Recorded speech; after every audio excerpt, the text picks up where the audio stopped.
জাতীয় নির্বাচনের তফসিল ঘোষণার আগে বিএনপি চেয়ারপারসন ও সাবেক প্রধানমন্ত্রী খালেদা জিয়ার অসুস্থতা তথা স্বাস্থ্য পরিস্থিতি বিবেচনায় নিতে নির্বাচন কমিশনের প্রতি আহ্বান জানিয়েছেন জাতীয় নাগরিক পার্টি। এনসিপি তফসিল পেছাতে চায় কিনা সাংবাদিকদের এমন প্রশ্নে দলটির নেতারা পাল্টা প্রশ্ন ছুড়ে দিয়ে বলেছেন, এনসিপি কেন তফসিল পেছাতে চাইবে? তারা চায় সংকট সমাধান করে যেন তফসিল দেয়া হয়, যেন এমন সময় তফসিল দেয়া হয় যখন দেশের রাজনৈতিক স্থিতিশীলতা থাকবে। বুধবার আগারগাঁও ইসি ভবনে কমিশনের কাছ থেকে রাজনৈতিক দলের নিবন্ধন সনদ নেয়ার পর সাংবাদিকদের সঙ্গে কথা বলেন এনসিপির শীর্ষস্থানীয় নেতারা। এ সময় তারা রাজনৈতিক পরিস্থিতি ও তফসিল নিয়ে দলের অবস্থান স্পষ্ট করেন।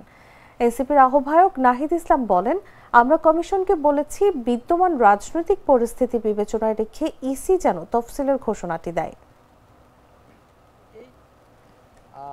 আমাদের জাতীয় নাগরিক পার্টির কেন্দ্রীয় এবং তৃণমূলের নেতাকর্মীরা তারা অক্লান্ত পরিশ্রম করেছেন। অত্যন্ত কম সময়ে তারা এই সকল শর্ত নির্বাচন কমিশনের